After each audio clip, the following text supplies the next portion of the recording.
Hello, Taurus. Salamat sa pagbisita. Ito po ang inyong Sun, Moon, Rising Sign, and Venus General Reading para sa sign ng Taurus. Ito ay ating 2025. Happy New Year, Taurus! 2025 reading. Taurus spread ang ating gagawin. Exclusive siya na spread mula sa Yokai Tarot. Ang Yokai ay Japanese folklore spirits. Ang ganda ng deck na ito. Lakas niya maka-Ghibli. So, Studio Ghibli. So, kung alam niyo yung Ghibli, yung drawing nun, gantong-ganto siya. Bago lang to, November 2024 published. So, sa mga tarot readers, kung napadpad man po kayo dito, check nyo yung description box. Share ko yung link kung saan ko siya nabili. Well, sa Amazon lang naman ako bumibili. So, yon. First two cards natin kukunin ni Impluwensya, Bitbit sa 2025, Principles, Values, Foundation na meron ka, na baon mo sa 2025. Pasensya na po sa inyong ingay na naririnig. Happy New Year daw kasi. Bukod sa mga active na doggies ng aming kapitbahay. Four of Coins. Possessiveness. Nako, Taurus. Possessiveness and, greed. Ito ay si Sarugami.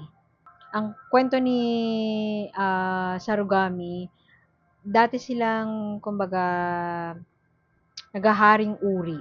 Pero nawalan na sila ng, silbi sa society nung nag-expand na yung civilization. So, na-confine na lang sila sa gubat. At nagre-raid lang sila. Unggoy, typical na unggoy. Dahil nawalan na sila ng bahay, hindi na sila as revered or regarded nung nag-evolve na yung civilization. So, nawalan na sila hindi na sila secure. Nawalan na sila ng kingdom, kumbaga. So, nagre-raid na lang sila ng mga bahay-bahay, nangungupit, ganyan. Four of Coins in reverse, yun nga, instability, insecurity, ingat ka, Taurus, dahil maaaring malakas ang chance na buong 2025, bit-bit mo yon. Wanting to have more, or pwede din na, hindi ko sinasabi na magnanakaw kayo sa ibang tao, pero yung energy ay nanggagaling sa, I need to have more. Pwede kasi na mag-hustle ka para more money, pero ang kapalit nun, trade-off, papagurin mo yung sarili mo. Pwede din na dahil unstable ang ating income, unstable ang ating finances, nagiging overprotective ka dun sa, hindi ka na nagbibigay, nagiging stagnant na ang iyong enerhiya when it comes to pera. You just want to have more. Pag sinabing stagnant or imbalance ang energy when it comes to your relationship with money, pwedeng you don't see it as a tree na hindi ka mauubusan. So, yung nanggagaling ka doon sa parang feeling mo mauubusan ka. Parang feeling mo hindi enough ang resources ng mundo para sa iyo. So magda-drive 'yon for you na mangupit. Not necessarily literal na kupit, ha. Pwede kasi na na you will use your intelligence para dumiskarte sa mga bagay-bagay na hindi mo dapat pinapasok. Ganun. Dahil nanggagaling siya sa parang shit, wala ng budget, kailangan dumiskarte.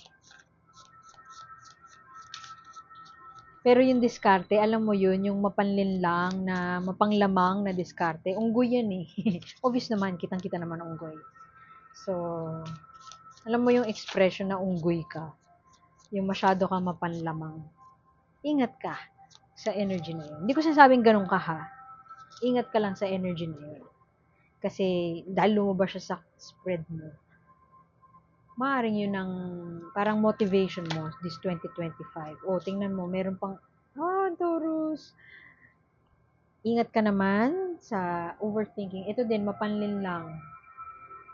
Nakalimutan ko yung pangalan nito, pero oil, siya, nangungupit siya ng oil from the lanterns. Bata siya, pero hindi siya talaga bata. He looks like innocent, he looks like just a child, pero he is in a thinking capacity, alam niya yung ginagawa niya. Ganun siyang spirit, mapanlinlang. So, ingat ka na matatrap ka dun sa treacherous na galawan, mapanlinlang na galawan, at yun, matatrap ka na lang dun, mag-overthink, mapapraning. Ingat ka sa mga enerhiyang yan. Mapanlinlang sila parehas. What do you have to let go of? Itong next two cards, ano ang kinakailangan iwaksi ni Taurus? Ito naman, ang kwento nito, yung kapatid niya, magkapatid sila, yung kapatid niya namatay, tapos gusto niyang isalvage yung katawan, pinuntahan niya sa um, underworld, tapos bigla siyang natakot dun sa katawan na naaagnas ng kapatid niya. So sinukuan niya yung mission niya.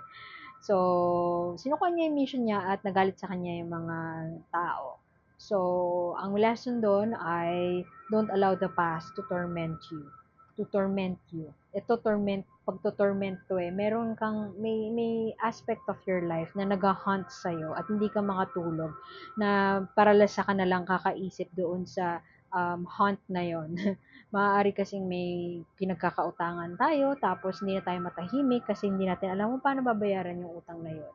So, as a result, para mabayaran yon, gagawa tayo ng panibagong utang para matapal yun. So, don't let that pass. You have to let go of, you have to free yourself from your mistakes. So, maaaring nanggagaling ka sa pagsisisi, resentment, galit sa sarili, inis sa sarili kasi hindi mo nagawa yung, let's say, goals mo for 2024.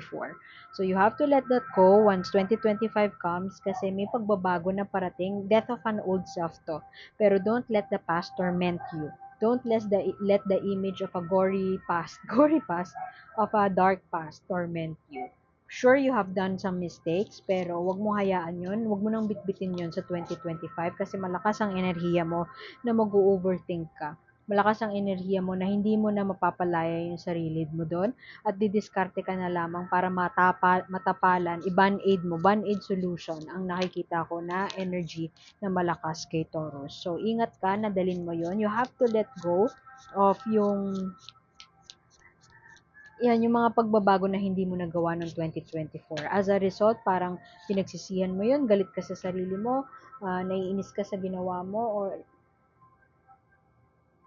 ang lakas talaga ng energy ng mapanlinlang sa iyo, Taurus. Hindi ko alam kung ikaw to o may mga tao sa paligid mo na nabubudol ka para mambudol din ng iba or na iimpluwensyahan ka na umact in a certain way na alam mong hindi healthy para sa iyo. Magician.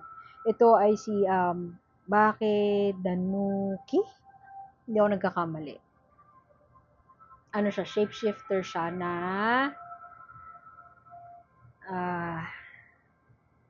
raccoon. Ang tagal ko iniisip ko anong animal siya. So, nantitrip lang tong itong yokai na to, tong spirit na to. Malakas siya man-trip, gumawa-gawa ng mga kung ano-ano. Kasi alam niya na, ewan ko may backer siya, alam niya na nasa kanya ang lahat. So, ingat ka, you have to let go of that mapanlinlang energy around you. Maaring you surround yourself with people na medyo iba ang trip, na naimpluwensyahan ka, or pwede din na marami kang naiisip na diskarte na hindi siya sustainable. Kumbaga, hindi siya in the long run. Hindi ka masusustain in the long run.